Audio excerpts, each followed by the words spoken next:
Well, hello. Hopefully we're on. Hello everybody, it's Thursday again, that's come quick, and here we are, the infant feeding team. We've managed to gather around and do another session. So this is about our 23rd, I think. I haven't counted. We haven't counted, somebody can do it for us and tell us. And so this is questions and answers for about an hour with the infant feeding team. We're on level 5 today. Just look and think where I was. Yeah, 8-2. In room 8-2, so it's one of the side rooms, looking out over the grassed area and the car park. So we're nice and high up, and lovely changing leaves today we're looking at. So so if you've got any questions on infant feeding, so that's any aspect of infant feeding, whether you're giving bottles or whether you're breastfeeding or hand expressing or expressing, if you're pregnant, anything at all, but just make sure it's about infant feeding. This is only for infant feeding, this session, so don't direct any questions about your pregnancy, scans, appointments, inductions, that sort of thing to this forum, because although we're midwives, we don't work in those areas very much, so we may not give you the right answer, the most up-to-date information, and there are several sessions a week where you can ask those questions and probably get the right answer. Yeah, because all the community teams are doing theirs as well. I saw Wantage was doing theirs earlier this week, which was great to see, an opportunity to see around the unit. So anything at all that you've got, fire away and give us some questions. Hopefully we can help you again and direct you to various places if you need support. I can see people are racking up now, numbers are rising, and I can see the pictures. Live and well here, we're kicking. So this week we just thought we'd talk a lot about the 4 reliable signs of milk transfer. So, and I'm sure that a lot of you can say that with your eyes closed now, because we do this every week. And those of you that haven't heard, we're talking about suckling and swallowing, peeing, pooing and weight. So they're 4 reliable signs that your baby is getting enough food, and we may talk about that in a little while, but what I want to talk about before that is how do you know that your baby is on the breast properly before you see those 4 reliable signs. So the signs of good attachment, so we talk about getting a gape and your baby being close and coming up to the breast with its head back. Just grabbing some pictures. I'm just grabbing some pictures while I'm talking to so that you can see how the attachment is. So we talk about the way the baby comes up to the breast. So it leads with its chin, its nose is back, it's sniffing the air, and the nose is further away from the breast, and it's asymmetrical. So the baby is underneath the breast more, and there's more areola at the top visible than at the bottom.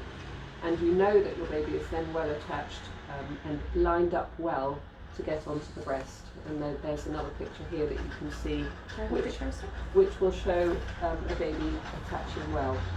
So you can really see that chin's right in against the breast, the upper lip is just skimming the nipple, and that baby's going to come on straight. The mother's not going to do this movement, she's going to do this movement, and that'll make that baby come on. The chin will indent the breast even further. I've got the other picture, is it on the back? No. The chin will indent the breast even further, the nose will be free, and she'll be able to see a lovely crescent of areola above the baby's upper lip. Isn't that when you want That's what we look at. So it's got chin. Use it all the time. Yeah, we use them all the time, so they've got blue tack on them. So the chin's right in against the breast, you really can't even see it. You can't see the lips, and that's great, and we don't want to prod around looking for those lips because that's going to take the baby off. And the nose is lovely and clear. So you know that you've done a really good job if you can get the baby to be on like this. If the nose is indenting the breast, that baby's come nose first, and the chin is probably not doing its job, because I always say the chin goes in and it does its job. It's really massaging and moving the breast. So you might find that your baby is nose diving that way instead of coming on that way, is what we're looking at. So your baby is in line, so it's in line into the contours of your body, and its nose is at the nipple. So some people would call this chin, don't they? So your baby is close, its head is free, it's in line, and what was the last one? Nose to nipple. Nose to nipple, so chin, C-H-I-N, chin mnemonic. And that tells you that your baby's in the right place to set it up. And then, as Alex showed you the pictures, then the chin indents the breast, the nose is free, you're not nose diving, so your baby's coming up from underneath always, so you're coming up like that, not hooking, which we talked about last week.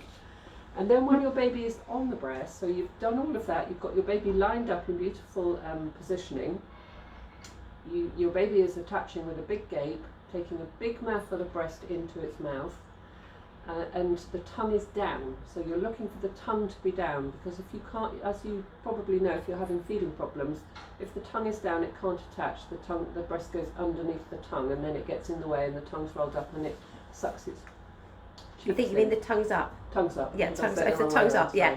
So and if the tongue's up, in. it's going to hit. If that's the tongue there, it needs to be down here. So the tongue has to come out like that, okay? So that your baby can take a big mouthful in. And when they've got that big mouthful in and they're asymmetrical and their nose is free and the chin is indented, they get really full cheeks. So they've got big cheeks full of breast. Full and round, we say. Cheeks are full and round. The tongue takes up a lot of space in the mouth, and then the breast will fill it up to the rest. So if your baby's cheeks are going in and out like that, it's not got a full mouthful of breast, and the tongue may be up, the nipple might be underneath the nipple, underneath the tongue, and it won't be on deeply, and you'll probably be sore, or your baby will fall asleep after a few seconds. So what you want is to get that pattern in. It's the same every single time, no matter what position you use, it's the same. That's the thing, the principles are the same, no matter where you go with your baby, whether it's upside down or coming underneath your arm, across your tummy or sitting in front of you.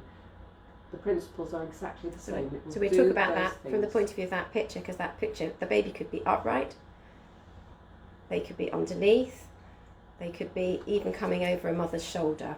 I mean, there's all different ways. It doesn't matter. It's the relationship between the breast and the baby that's important, not where the rest, not whether where the baby is. The baby could be here, could be underarm. So that's irrelevant. It's what's happening between that baby's mouth and the mother's breast that's the key thing, regardless of where that baby is. And you're looking at what your baby's doing. It should go straight into a suck pattern. So it goes nibble, nibble, quick, deep glug.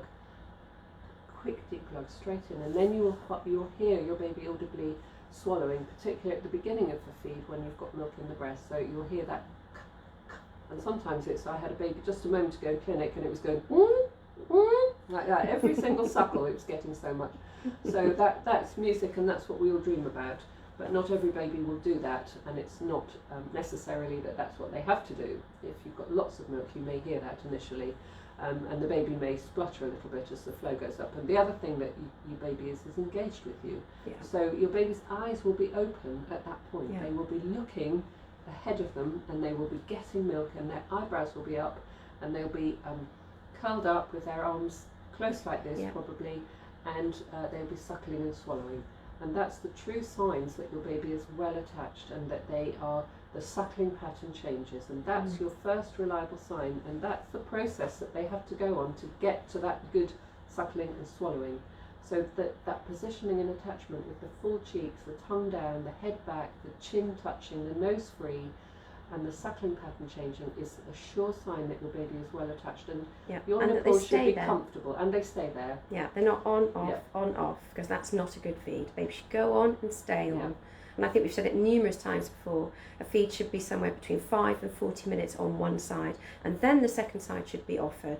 So it's a bit like when you go out for a meal, not that we're really allowed to at the moment, the way things are going, but you can have your main course, and it's always nice to be offered pudding. You may not always want it, but it's always lovely to be offered, and that's the same with the baby. So 5 to 40 minutes on one side, and offering the second side as a standard. So just make sure that you're looking at those signs, that your baby has got lovely full cheeks, that it's engaged with you when it's feeding, it's settled, it's all snuggled up with you, it's close and in line to your body, and it's coming up from underneath the breast. The chin is touching the breast more than the nose, and your baby can breathe. And then your nipple shouldn't hurt, may transiently feel uncomfortable as it's coming through across the palate, and then as it gets into the right place, it should be comfortable after about 10 seconds or so. And then you shouldn't feel any pain. And then when your baby's finished, it should take itself off the breast or fall asleep. We've got another. Have you got that picture of that baby that's settled and happy? At the breast or off the breast? Coming off the breast. Well, that one's still on. So we love this leaflet so much. We've cut it up into bits. Yeah, that one. That one. So that's a baby that's quite happy. It says, I've done what I needed to, and I've got what I wanted. and it spits the nipple out or falls asleep with it just loosely in the mouth. Yeah. And if you just pull slightly at the breast, it'll fall out easily. The baby won't keep suckling. Some babies are very dramatic, aren't they? They literally just do this and off they come, and others just let it fall out. It's quite amusing. But there you go, that's a baby that's had enough and very happy. And your nipple should be the same shape pretty much. It might be a bit longer but it should be the same shape as it was when it went in. So it shouldn't be with a line down the middle, and all of you that have done that will be cringing as I'm saying this. It shouldn't be flat or blistered or bleeding, and it should be the right shape when it comes out, so not elliptical like a lipstick. We've got a knitted breast. We can just do that now, can't we? Yeah. So it's thinking about what we've just been watching. If this is the baby's mouth, the upper lip is literally just under skimming the nipple. The lower lip is as far away from the base as possible. And that baby then takes, and this is what Naomi's just explained, the baby uses their tongue and they take the nipple to the back of their mouth. And you have a soft palate here. We all do, and you can feel it with your own tongue. If that's where you want your nipple to be sitting, because then it won't hurt, because the nipple will then go right to the back, sit against the soft palate, and this is the hard palate, and this is the tongue, and this is what's happening. And if you're getting a ridge, it's because this is happening. They're too far forward. They need to be much, much deeper. And in order to get that deep attachment, which is exactly what we've just explained, they need to come on asymmetrically, head back, chin hitting first, upper lip skimming the nipple, and then they can use their tongue and take your nipple right to the back of their mouth, and they feed really well. I think this links into our first question really well, actually. And I'm going to say a quick hello to Paula, because the lovely Paula McCann's already said hello. Hello, Paula. Hope all's well. So Beatrice has said, my baby's 8 weeks old and breastfed. She's very often has green poos, and I've been told that this could mean she's having too much full milk. She likes to feed little and often, very often, only 5 minutes at a time. How can I make sure she's getting the high milk in this situation? Well, even short feeds, they should be able to get that full profile. They should be able to get the watery part at the beginning, the fattier part at the end, as long as they've gone on well. So it's more to do with efficiency, isn't it, Naomi? So it's about getting a big mouthful of breast, and is that what you're seeing? Is she asymmetrical on the breast? Is she underneath looking up, sniffing the air? Has she got full cheeks? And is it a really big open mouth with, the tongue right down as she's going on and coming up from underneath the breast? Because what happens, the other thing you might find is that she's splushing a bit when you get let down. So that's where if the breast isn't quite far enough in the mouth, the milk pools at the back of their throat and it makes them cough and splutter. If they're really far onto the breast, as Alex showed you a moment ago, the milk just goes down their throat and it doesn't settle in their mouth. It's not pooling in their mouth. Well, they can control the flow, can't they, then? They can control the flow, indeed, and it's not coming into their mouth and they can't suck and swallow and breathe all at the same time. They really struggle with that. They have a very good gag reflex, as you probably all met your babies doing that. But actually, if the breast isn't far enough into the mouth, it doesn't work as effectively to get the milk transferred and down into their tummy in the same way. So it may be that your baby's splushing a bit as well. So have a think, because what we often find is when babies get older, they're getting bigger, and we often find that mothers are holding their baby in exactly the same place as they did when they were first born. And now you've got a bigger baby, you've actually got to move that baby further round, because what you might be finding is that you're not starting nose opposite nipple. So regardless of how big your baby is, that's where we need to be starting. So nose opposite nipple, they then take their head back, their upper lip to nipple, and they come straight on, and they come on in that asymmetrical way. So have a look at Beatrice and just see whether your baby is maybe just straight onto you, and actually you maybe need to bring them further round. And we know that millimetres make a really big difference in the way that a baby is able to milk the breast effectively. And it is to do with effective feeding as opposed necessarily to how long they're on the breast. So it's not... And you might find that your baby is, if you're tired at night, you just let your baby attach itself and suckle a little bit when you're very sleepy, and you just think, oh, I just want to get on with it so I can go back to sleep again, I'm so exhausted. And so you do a little 5-minute feed, and then an hour later they wake up again, and then an hour later they wake up again, because you're so tired, you're just letting it happen because you just want to get it sorted. But actually, if they're not getting that deep transfer and coming off themselves, they're not fulfilling what they should be doing. And it's really, really important that you can make sure that there's that deep latch, and that they don't go to default, so they don't go to a place where they want to put the nipple because it's easy. You want to make sure that the attachment is really deep, so you have to keep taking them off and putting them in the right place and telling them this is where it is, because babies absolutely hate change. They don't like you doing anything different until they've got used to what you're doing again. So Just make but sure. they get the reward, don't they? They get the reward, but they don't realise that until they get the reward, that they get the reward. So they don't like it. So they will try and go back to default, and they will try and pull off and go to the end of the breast again. And that's their comfort area, that's where they want to be. But actually you have to just keep reaffirming and taking them off and putting them on more deeply and holding them quite firmly. You know, hold them behind their shoulders a little bit more firmly than you might have done. Yeah. Just until they get used to that breast in the mouth in the right place, so that they realise when they suckle they get milk nicely, and it's a lovely feeling. Getting milk is nutritionally important, but there's an awful lot about breastfeeding that isn't nutritional. Yeah. It's about meeting their suckling needs and their comfort needs. Yeah, they have a great need for closeness and comfort. They do. And if they don't meet those suckling needs, they will search until they do. So you might find that the baby's gaining, 70 grams a day, but it's always That would be a lot. and getting lots and lots and lots of lactose, lots of sugar, gaining loads of weight, but is constantly feeding because its oral needs aren't being met. It's not quite far enough on the breast, its cheeks aren't quite full enough, and it's not quite asymmetrical enough on the breast, so it's just not getting the hit that it needs to satisfy itself orally. And babies that have lots of bottles sometimes need to suckle on a dummy or a soother because they don't get their oral needs met in the same way as a breast in the mouth, and so they often seek suckling to satisfy them, and that satisfies their needs. But actually, if you put a big full mouthful of breast in a baby's mouth, those needs are also met. And if you're not doing that, they may be searching for it and not wanting food really, but getting food because they're on the breast again, and so they gain lots of weight and have very explosive nappies. The other bit of it is that what we find is when babies are getting a lot of the first part of the milk, the full-milk, whatever you want to call it, the watery part, is actually they never feel like they're full. It's a bit like having numerous meals of soup or salad and never having something that sits in your tummy and you go, oh, I've had enough now. So actually getting that really good mouthful means they can really milk the breast. They get the fattier part of the milk as well, regardless of how long they're on for, because it is down to the efficiency of the breast. And once they've got that lovely fatty milk in their tummies, they go, oh, I've had enough now, I feel satiated, I've had what I need.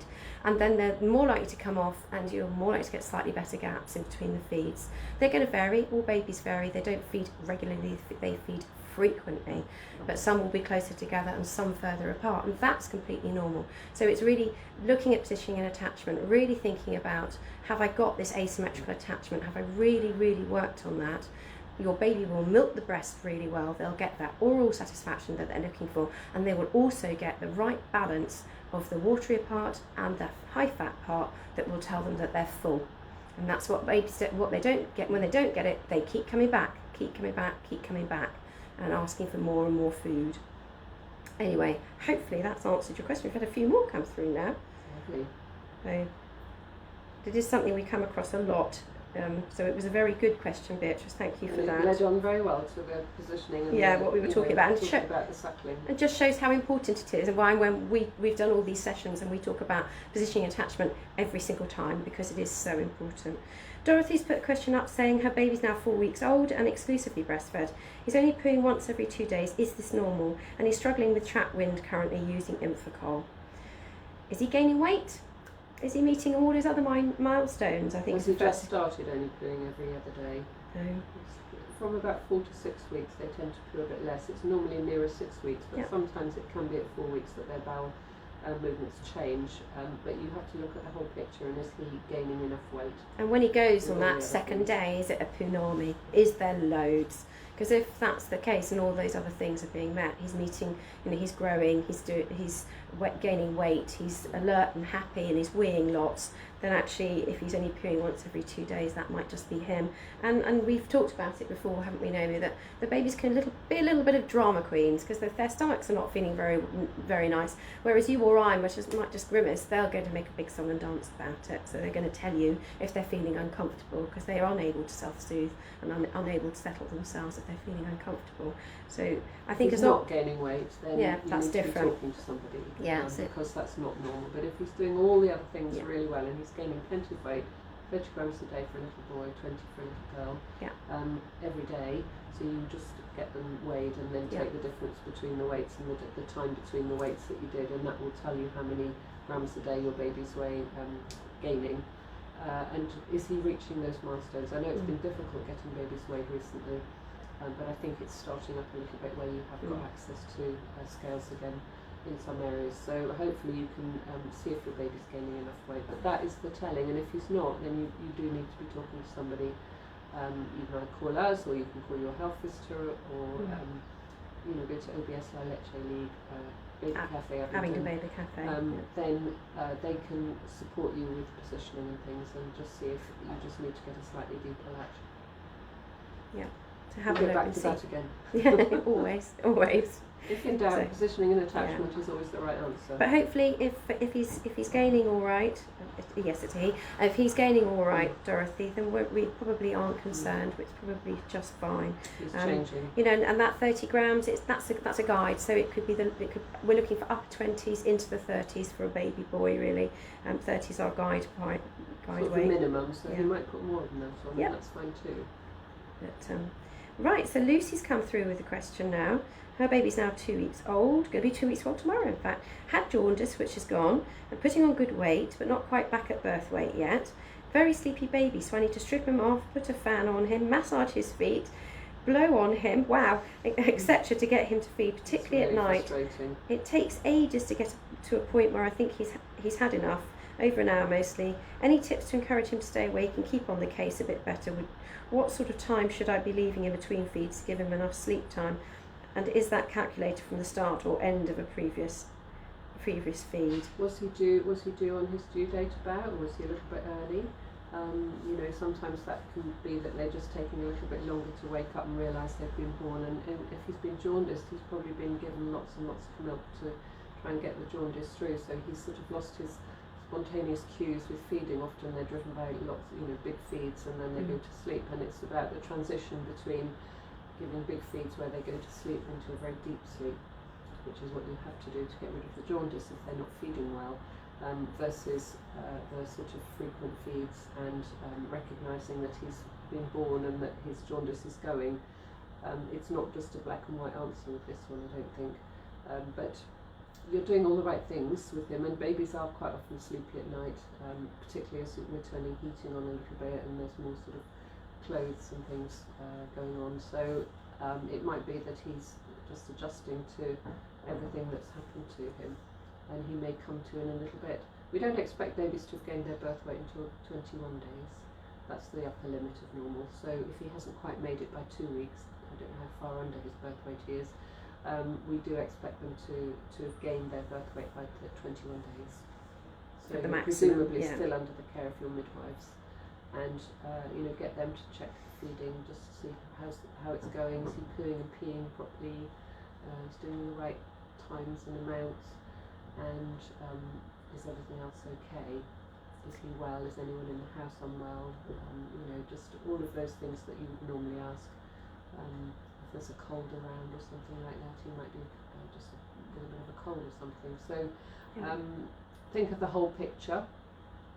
And if it doesn't improve in the next, week or so, then, I would talk to somebody anyway. I would look at OBS or Baby Cafe, Abingdon Baby Cafe. They could perhaps do watch what you're doing and just see if the baby's on far enough to stimulate the suckling correctly. If he's on the end, he may not respond. I can see a message come through on the bottom of the screen.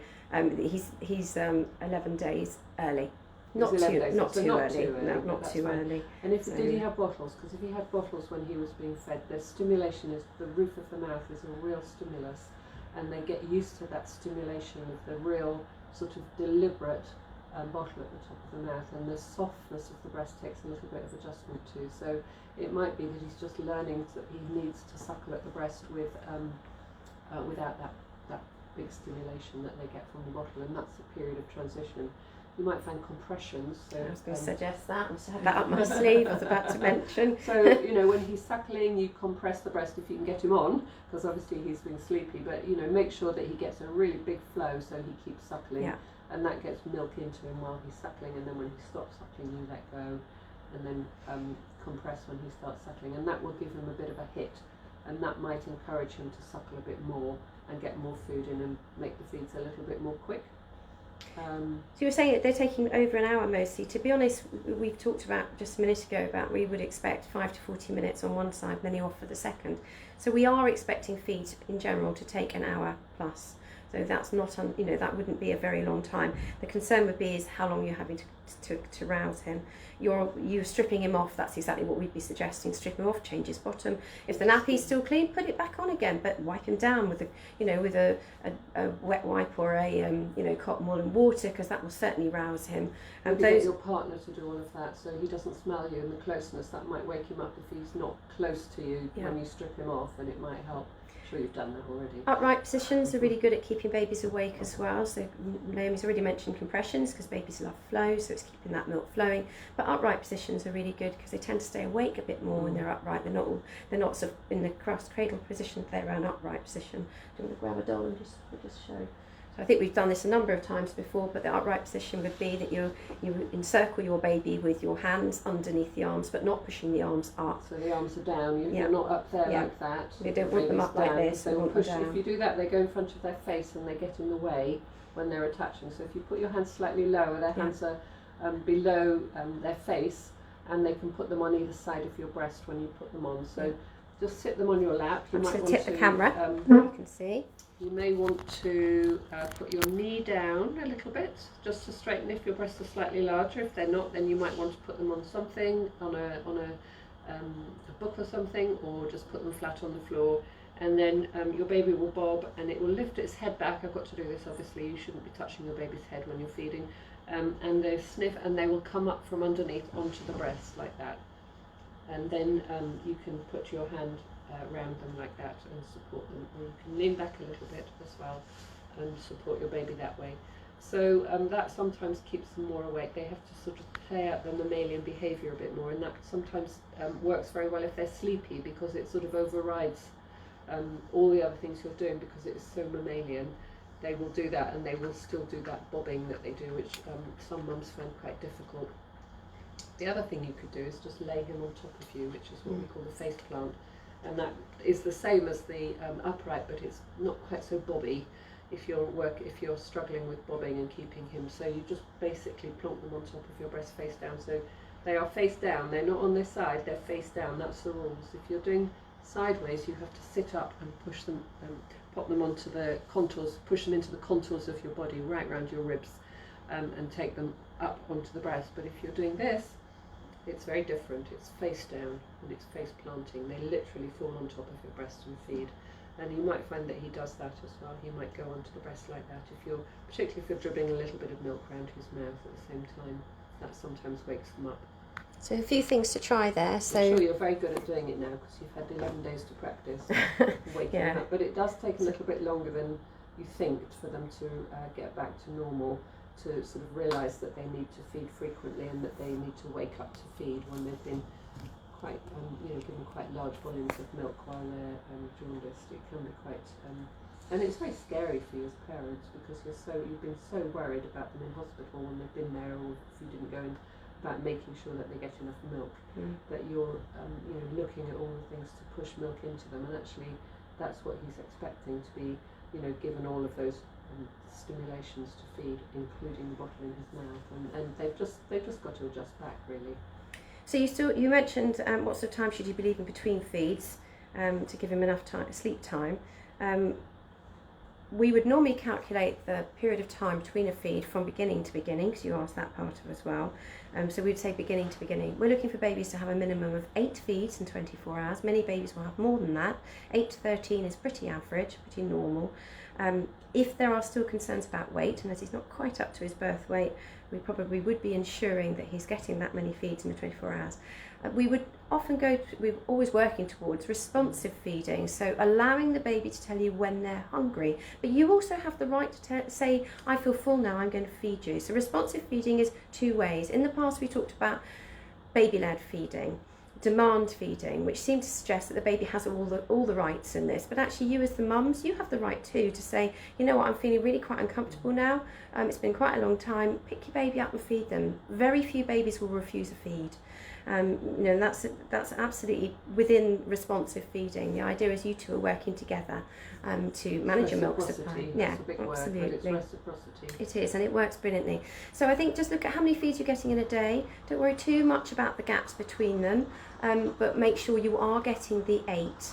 If it's dropping below 8, then you need to add a few more feeds in and maybe rouse him more frequently. But just maybe keep a log of the times that you're feeding, and it wants to be a minimum of 8 in a 24 hours. Lucy, I hope that helps. I think we've covered that. Let us know if we haven't. So Anna has asked, she says she finds it really hard to see and get asymmetric position in a cradle position. Any tips, different positions? It can be difficult. We did a lot of this last week, didn't we? Yeah, it can be difficult. It's thinking about, sort of where your breast points and lining that baby up. And where every breast is different, obviously. So, did you want to show again? Yeah, we can do. So we're looking at the angle of the dangle, and so if I turn the camera again, so you can see Naomi. So if your breasts are this way, and your baby is close into you, as we've told you this afternoon already, we've gone through that, lined up. And your baby is like that, then you should be able to see quite easily. However, if your breast is down here, which is more the norm, you might find the first thing is to roll up a muslin or put a wedge underneath, blanket roll or something that you can roll under your breast, and it sometimes just lifts it up so you can see a little bit more. If your breasts are down there, then what you can't do is put your baby on like that, because it will just fall out of your baby's mouth. So you've got to turn your baby round so that it's looking up at that dangle. And then you can see what's happening more, because the breast is in line with the baby. So you can see that the baby is chin first, and it's coming up, and the breast is being stabilised in its mouth. So if I go around that way again, you can see that it's like that. Now if your breast was down there and you're trying to put your baby on like that, you can see that the breast will fall out of its mouth and you can't see what your baby's doing. So that would be in the old days what people used to say, tummy to mummy, which we don't recommend that you do unless your breasts are right up here and your baby needs to be on your tummy. But actually most babies need to be looking up, so you might well need to see more of your baby's eyes than you think. So you should see both the eyes rather than just the one that's facing you at the breast. You might need to turn around and see them both. So that's coming up from underneath to get that fit with that dangle, so that your baby gets a really good attachment. And the other way you can do it is underarm. If you've got quite large breasts and you can't really see what's happening, some mums find this is much easier to attach the baby. But your baby needs to be, its feet need to be round by your bra strap behind and tucked in. And you might find putting your baby's bottom on your forearm. Okay, so you've got your baby's bottom resting on your forearm, and your hands are on the back of your baby's neck, and the heel of your arm is in the shoulder, between the shoulder blades. So you can support your baby's head with fingers underneath like that, but you shouldn't be holding your baby's head like that. So if you need to, you can cradle your baby in your palm like that to support the head if you're very worried, but actually they're very strong and they can do that. And it's the same if you've got your breast, if your breast is pointing that way, then your baby will be underarm like that. If your breast is lower, then your baby will be coming up from underneath. It's exactly the same wherever your breast is. It's exactly the same whatever principle you've got. But you might find putting a shelf under your breast will help. That might help with the position. That might help you be able to see what you're doing. Hopefully it will. The other thing to think about, Anna, is maybe get someone to take a picture of what you're doing, or video you, so you can see what you're doing. I know a lot of with what's happening with all this sort of online support, lots of places are suggesting videos beforehand and then doing the online support. So maybe you could get your partner to film you putting your baby to the breast, and then you can have a look back at it and have a look and go, am I doing what I should be doing? And it will give you the pointers. And if you can explain to someone else, so maybe show the positioning and attachment section of this to someone who is with you, either a partner, a family member or something, and say, this is what I'm meant to be doing, am I doing it? The other way obviously is to then get some support, and we've mentioned them a few times today, but there's Oxfordshire Breastfeeding Support, so OBS, there's Abingdon Baby Cafe and La Leche locally. We are really well endowed with support in the area, so I'm sure they would all be very happy to give you a hand and have a watch.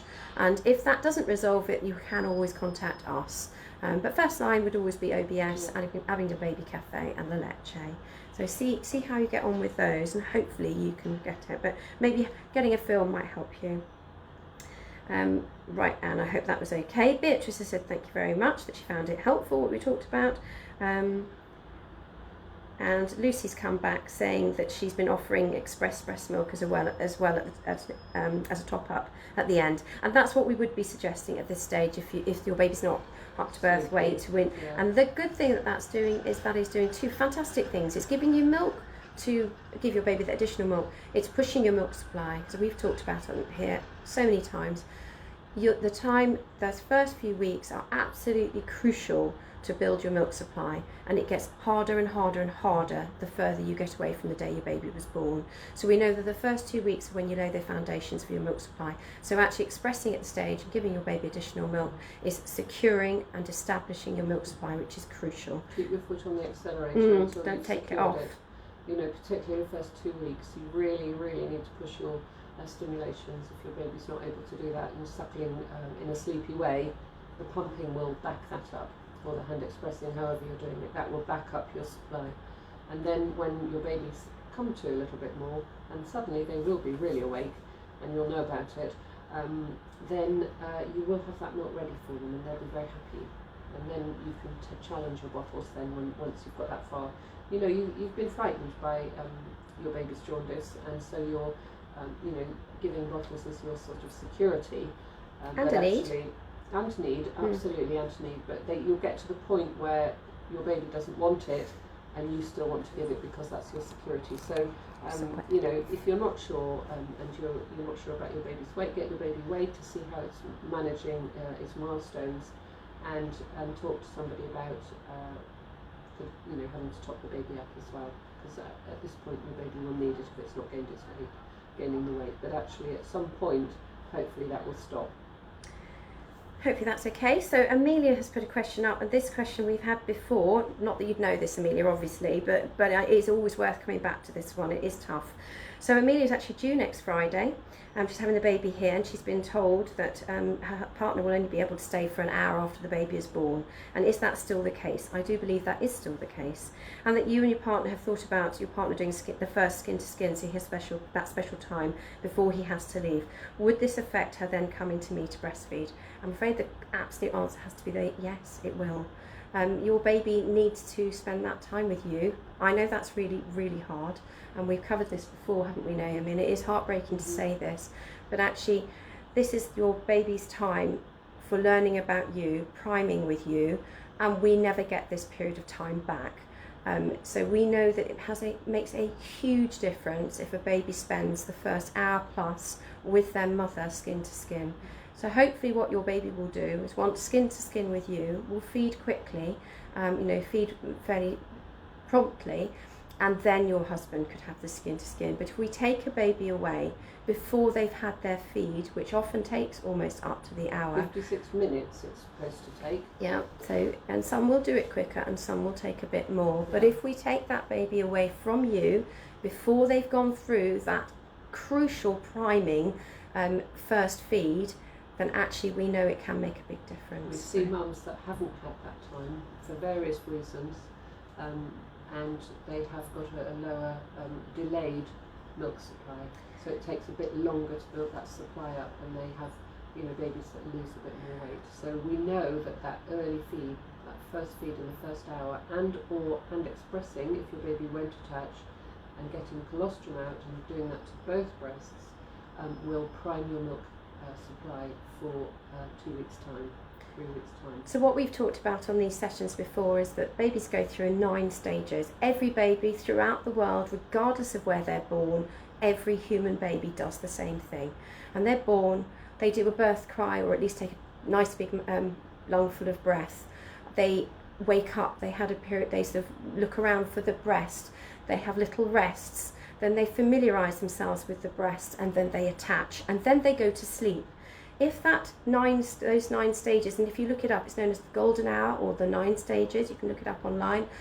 If that's interrupted, then sleep will always happen, regardless of what's happened in between. So at some point, if your baby hasn't actually attached, they will go to sleep. So if your baby goes to your partner, they will then go to sleep and may not then come back to feed with you. And that's the risk of your baby not having that first immediate and uninterrupted skin contact with you. And I know it's really, really hard at the moment, and this is probably one of the most awful things about that 1 hour rule, but actually it does make a difference. And we do know that babies are, if they've had a really good feed at birth, you worry much less about them with their maintaining their blood sugar levels and waking up for the next feed. Because they may only have 3 feeds in the first 24 hours. That's absolutely fine if your baby is healthy, term and normal. If it's a preterm baby, or it's very small, or you've had a very difficult birth, it may not be appropriate. But we're talking about normal healthy term babies. We would expect them to maybe only have 3 feeds. They might have more than that, many more than that.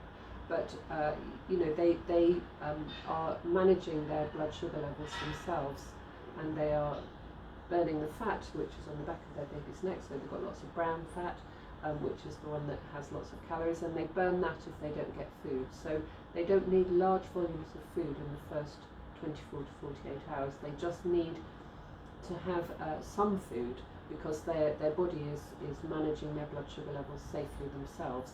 So even if your baby's not suckling, you can still do some stimulations and get your baby to give some express colostrum if you're worried and your baby's not waking up. But if it's had that early feed in the first hour, we know that we can relax a little bit about what's going on. If the baby hasn't had that, it's much harder to get them to feed later. They're much more sleepy in the first 24 hours after that 1 hour. So that's your golden hour, where your baby is awake and alert and sucking its fingers and licking and doing lots of attempts at self-attachment. And that's not to be missed. It's just your golden opportunity to get that. And we just don't get it back. You don't get it back. You don't get that opportunity back. And it's about transferring the bacteria from your skin, about their microbiome, and about producing your milk and plugging everything in to make milk. Have a look at Global Health Media videos. They're absolutely fantastic. They're from all over the world, but they're relevant. Every baby goes through the same process. It doesn't matter where they're born. So have a look at the Global Health Media videos. These have a whole section on breastfeeding. They're brilliant videos. We use them for staff training. Also look, as I mentioned, at the 9 stages. There's a fantastic, I can't remember where she's from. She's Swedish. Researcher who's looked into that. That's it, yeah. So I couldn't remember her name. The oxytocin factor. I'm not sure if she calls it that anymore. But she wrote about the 9 stages. You'll find that online, and also the golden hour, and you'll see what we're talking about and why it is a big deal. It really is a big deal. We need to move on because we've actually got 9 messages queuing up. Lovely. Bearing in mind it's already 1:15, so we need to move on. So hopefully that's answered, Amelia. I know that's probably not what you wanted to hear, but I'm afraid that's the truthful answer. Dorothy's come back and said thank you for you too, and we've already spoken to Lucy. Anna said she wonders if her previous message has gone missing. Her 6-week-old who feeds a lot for long periods, it seems as though he's getting enough, as was weighed yesterday, and good poos. I think she may be comfort sucking. Shall I try a dummy at this point? She gets both breasts and sometimes a top off express milk too. Well, comfort sucking is part of breastfeeding, in all fairness. Grows their brains. There's a lovely saying on BFI, UNICEF BFI, on their website, and it's obviously a mum has said it, and she says, I use the breast for comfort, the nutrition sorts itself out. Babies do need to be close. They want to be close, and they need to be close. So I don't know whether maybe trying a sling, Anna, in between feeds, in between what you consider to be a feed. So I don't know, what else do you think? So, I think, and maybe talk to OBS or something. 6 weeks, your health visitor, they've got an infant feeding support service in place as well. Your health visitor could perhaps come and talk to you about some breastfeeding, or get the specialist health visitor to help you breastfeed. But the Baby Cafe, La Leche Lead, that's what they're all for, to reassure you about what's happening and take a history over the phone and talk to you about what's happening. They may well be able to support you. talking to other mums, I think, is the biggest problem that we've got at this time, is that you're not in the same support network that you would normally be, where you're going into baby groups and you're going along and having cups of tea and a cake with somebody, you know, and they're telling you, oh yeah, my baby does that. Yeah, that's what's happening to me. And it's normalising what's happening. And if you haven't got any comparisons and nobody's saying, yeah, that's the same as me, you don't feel that, you feel you're the only person in the world that's doing that. So I think talk it through with somebody and just make sure everything is all right. And just see, it might be that you need to tweak attachment a little bit more again. It might be that he's just come onto the end of it, or as Alex said earlier on today, that you just move him round again so that he's got the nose to nipple again and opens his mouth and gets on in a different way. And you mentioned that she sometimes gets both breasts and a top up. I always think about what we're like as human beings. I think Naomi's functioning on no lunch because she hasn't had time. I've had a biscuit, and probably we'll both eat a big meal later. So we all eat varying amounts in a day, and babies are not different. Babies will have big feeds at some times and smaller feeds at others, and that's completely normal. So there will be times when your baby's looking for more than you were expecting, and times where they'll take less. So I think from that point of view, I wouldn't worry about that. And obviously you're meeting your baby's needs. You know, you're doing a great job. She's got good poos, you've told us, and she's, you know, doing well with her weight. So well done you. Maybe that's fantastic. Maybe off the third breast instead of you can do. Go back to the other breast and give a breastfeed on the other breast that you started on. Babies will always find milk. They will always find milk. The breasts are like kidneys. They're as soon as you stop feeding, they're just always filling. So that you don't ever empty your breast. You may drain it, but it will fill as soon as you stop. Keeps going. Babies will always find something. Right, we've got 12 comments now, we need to move on. Steffi has come on. What breastfeeding positions would you recommend for a heavy baby? I have a nursing pillow, but our 6-week-old is already 14 pounds. Wow, well done. Starting to take its toll on your back, and lying down feeding's been great. Well, upright would be another one to try for you if that works for you. Is it a boy or a little girl? I'm just checking. I haven't quite finished. Big boy, big girl. It's he. Big boy feeding. Yeah, lying down feeding has been great, but at night he doesn't feed for as long as he falls asleep more quickly. It also tends to splutter on one breast. Flow seems to be fast. Not sure if that would affect your recommendation. Thank you. So that might be that your baby, we talked about that a minute ago, didn't we, about being deeply enough on so the milk's not pooling in the back of his throat, in his mouth. It might be that he just needs to go slightly deep on one side. And quite often mums have got a dominant side where they feed better on one than the other. As far as positioning goes, try sitting him up. You might want to put a book or a washing up bowl or something on the floor and put your leg on it, or a footstool, so that your knee is higher. I move the camera again. So your knee is higher doing up. All the role so you might find that your knee's higher up there, and you can sit your little man on your lap like that and let him attach like that. And you might find that that's quite a good position. That it's what we call big boy, because they just want to look around a bit more by this stage. You know, they don't want to be missing out. And they're suddenly realising that there's a bit of a world going on out there, and he just might want to be looking out a little bit more. So you might find that you can attach like that. Have a try and see. You know, have a look on different positions online. Sort of OBS has probably got links to videos and things, and La Leche's got links to videos, and but also you can do a Zoom with them, and they can go through those positions with you if you need to. Very clever. 14 pounds. Yeah, it's fabulous, isn't it? Yeah. Right. Gold top. Okay. Jersey milk. I hope that's helped you a little bit. So that was Steffi. Hopefully that's helped. So Anna's come back and said she's going to give it another go. Well done, Anna. Cor has come and said, how will she go about getting an appointment with us? Give us a call. Our number usually comes up after this. You can find it on the web page. So if you go to OUH, Oxford University Hospitals Trust, and then maternity, and then feeding, we're on there. And the number is 572950. That's an Oxford number, 572950, if you want to give us a shout. Amelia's come back and said thank you. I'm sorry, Amelia, I'm sure it wasn't the answer you wanted to hear, but it's the honest one. Yeah. And Lucy's come back and said thank you. Anna's, she's tried the sling. Yeah, it does. Slings are great, Anna, but worth persisting with, because they just do meet a baby's needs for closeness and comfort. And actually, some babies are more high maintenance than others. They just don't want to be put down. There was I think it was a couple wrote a book called, they're called Sears, they wrote a book called High Needs Babies. Some babies just, and those parents out there who've got more than one will tell you, they've got some babies they can't put down and other babies that are totally self-sufficient. And that's normal, because we are all different. Steffi's come back and said thank you. Oh, that was all of our questions. We've whipped through them because they were all thank yous. There was me thinking that we were struggling, so we weren't. I think I've covered everything. If I haven't answered, we haven't answered your question and I've missed it, let me know. But hopefully we've covered it all. So I hope you all have a great week. Go and practice what we've talked about, and let us know how you're getting on with that. And if you need more, then the sources of support we've talked about in the session endlessly, and you've got our number as well. So don't struggle at home alone.